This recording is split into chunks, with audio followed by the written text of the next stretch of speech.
Silent killer किसे कहते हैं? अचानक हार्ट अटैक या अचानक स्ट्रोक आ गया? लेकिन ये होता क्यों है और इसे हम कैसे कंट्रोल कर सकते हैं, आज हम इस बारे में बात करेंगे।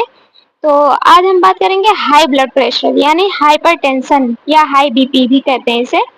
तो ये एक ऐसी बीमारी है जो चुपचाप आपकी बॉडी बॉडी को अंदर से डैमेज करती है, इसलिए इसे साइलेंट किलर कहा जाता है। आज हम इसको साइंस के भाषा में भी समझेंगे और एक नॉर्मल लाइफ में इसे कंट्रोल कैसे किया जा सकता है, इसके बारे में भी बात करेंगे। तो इस वीडियो में एंड तक बने रहें। बीपी क्या है और ये बढ़ता क्यों है, इसकी नॉर्मल रेंज क्या होती है, इसको सिंपल भाषा में समझेंगे और नेचुरल तरीका क्या है जिससे आपकी बीपी कंट्रोल रहे।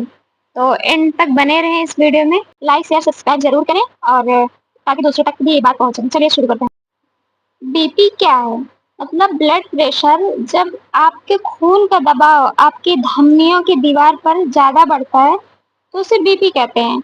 जब आपके हार्ट कॉन्ट्रैक्ट करता है तो मतलब सिकुड़ता है तो उसे सिस्टोलिक बीपी कहा जाता है, मतलब ऊपर का नंबर। और जब आपका हार्ट रिलैक्स होता है तो उसे हम डायस्टोलिक बीपी कहते हैं, मतलब नीचे का नंबर जो आता है, जो 120/80 होता है ना, ऊपर और नीचे का। इसकी नॉर्मल रेंज क्या है? एक आइडियल बीपी का जो नॉर्मल रेंज होती है 120/80 mmHg होती है। और अगर प्री हाइपरटेंशन है आपको, जैसे कि आपका हाइपरटेंशन होने वाला है, तो उसको हम 130 से 139 मतलब 40 के समथिंग, और नीचे वाला 80 से 89 mmHg मानते हैं। और हाइपरटेंशन अगर हो गया तो उसको कैसे डिटेक्ट करेंगे? तो अगर 140/90 से ऊपर आपका बीपी जा रहा है, mmHg हो रहा है, तो उसे हम हाइपरटेंशन की कैटेगरी में डालते हैं। अब बीपी अलग अलग एज ग्रुप में भी डिपेंड करता है कि आपकी एज क्या है। जैसे होता है कि 20, 30, 35, तो हम मतलब इसका एज ग्रुप पे भी डिपेंड करते हैं कि उनकी बीपी कितनी होनी चाहिए। नॉर्मल किसी का 100/60 भी होता है, अगर किसी का 100/60 है तो उसको भी नॉर्मल डिटेक्ट किया जाता है, लेकिन वो एज पे डिपेंड है कि उस सामने वाले पेशेंट की एज क्या है। बीपी बढ़ता क्यों है, ये बहुत मेन पॉइंट है, तो आप इसको ध्यान से सुनिए, इसके बिल्कुल मत करना। अगर आप ज्यादा नमक और सोडियम वाली चीजें यूज करते हैं तो उससे आपके शरीर में पानी जमा हो जाता है। तो आपके शरीर में जो पानी जमा होता है वो ब्लड में होता है, तो ब्लड का वॉल्यूम बढ़ जाता है जिससे आपके प्रेशर हाई होते हैं। क्योंकि जब आपका ब्लड में वॉल्यूम बढ़ा रहेगा तो ऑटोमेटिक आपका प्रेशर हाई होगा, क्योंकि उसको पंप करने के लिए, उसको फ्लो करने के लिए प्रेशर ज्यादा लगाना पड़ेगा, जिससे आपकी बीपी हाई होती है। अगर आपके आर्टरीज मतलब धमनियां जो होती है वो स्टिफ हो जाती हैं, जैसे उसमें कोलेस्ट्रॉल, फैट ये सब डिपॉजिट हो जाता है, तो ब्लड फ्लो बहुत मुश्किल से होता है, नॉर्मल इजली नहीं होता, फटाफट नहीं होता जैसे होना चाहिए। तो भी आपका ब्लड प्रेशर हाई से होगा। अगर आप बहुत ज्यादा स्ट्रेस ले रहे हो, टेंशन ले रहे हो, या मतलब कोई भी चीज हुआ ना कि आप गुस्सा कर रहे हो, तो इससे आपका कॉर्टिसोल और एड्रेनलिन जो होता है, हार्मोन्स होते हैं, ये आपके हार्ट को बहुत फास्ट फास्ट पंप करवाते हैं, जिससे आपका बीपी हाई हो जाता है। किडनी का डिसफंक्शन, अगर आपके किडनी में कोई प्रॉब्लम है, या मतलब वैसे भी नॉर्मली कभी कभी होता है इंसान के किडनी में कुछ दिक्कत होती है या किसी को इन्फेक्शन हो जाता है, इससे भी कभी कभी बीपी कंट्रोल नहीं रहता तो हाई दिखाता है। और जेनेटिक फैक्टर, ये बहुत बड़े रिस्क वाले फैक्टर होते हैं, क्योंकि अगर आपकी जेनेटिक में है बीपी, शुगर होता है ना, तो बहुत मतलब अक्सर लोगों को हो जाता है 90%, अगर वो अपना ध्यान नहीं देते और वो अपनी चीजें फॉलो नहीं करते, जैसे कि डाइट हो गया, एक्सरसाइज हो गया, ये सब चीजें। तो जेनेटिक भी फैक्टर बहुत बड़ा रोल प्ले करता है। कुछ सिंपल भाषा में समझते हैं, कुछ चीजें ऐसी है जिससे आपको बीपी बढ़ता है। जैसे ज्यादा नमक खाना, ये बीपी ऊपर जाता है। स्ट्रेस और टेंशन, ये भी मैंने बता दिया।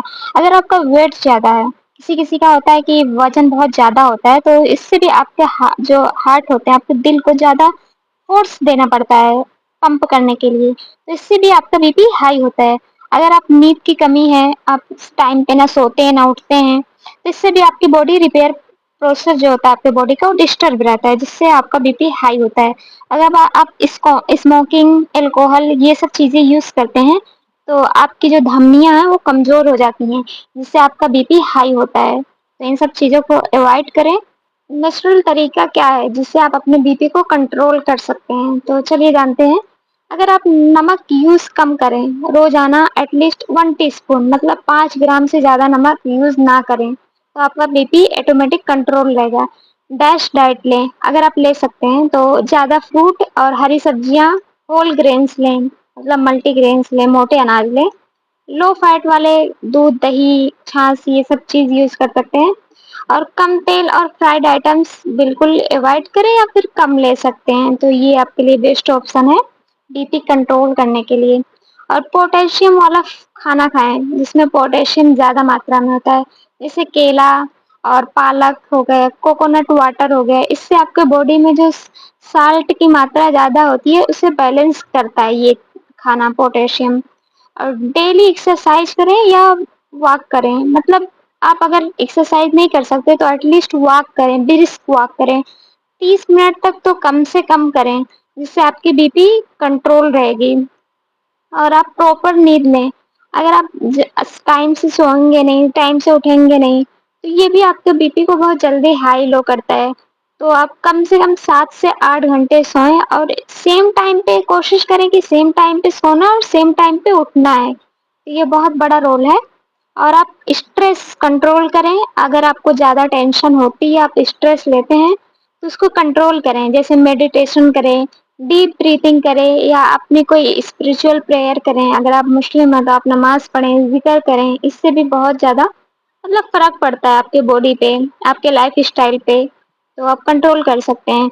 स्मोकिंग और अल्कोहल इसको बिल्कुल बंद करें, यूज़ ही ना करें अगर आपको हाई बीपी है तो। अगर नहीं है तो आप अपना समझ सकते हैं, लेकिन अगर है तो आप बिल्कुल बंद करें, क्योंकि ये बहुत बहुत जल्दी आपके बीपी को हाई करता है। आप हाइड्रेशन रखें, इससे आप पानी अगर ज़्यादा पिए रहेंगे, मतलब तो आपके जो बॉडी में डिहाइड्रेशन क्या समस्या होगी वो खत्म हो जाएगी, जिससे आपका बीपी कंट्रोल रहेगा। सनलाइट एक्सपोज़र लें, इससे आपको विटामिन डी मिलेगा, जिससे आपकी बॉडी रिपेयर होने में मदद करती है। और रेगुलर चेकअप करवाएं, हर 15 दिन में अपने बीपी को चेकअप करें, जैसे हाई या लो लगेगा तो डॉक्टर से कंसल्ट करें। अगर हाई बहुत ज़्यादा हाई आ रहा है तो डॉक्टर आपको मेडिसिन पे रखेगा, और अगर लो है तो भी आपको डॉक्टर बताएगा कि क्या करना चाहिए। लेकिन ये सब चीज़ें आप रेगुलर यूज़ करें। और अगर आपकी बीपी बहुत ज़्यादा हाई हो रही है या लो हो रही है, तो अगर आप ये चीज़ें रेगुलर यूज़ करते हैं दवा के साथ-साथ, तो कंट्रोल होना स्टार्ट हो जाएगी। बताएँ आप अपने बीपी को कंट्रोल करने के लिए कौन-सा तरीका अपनाएँगे?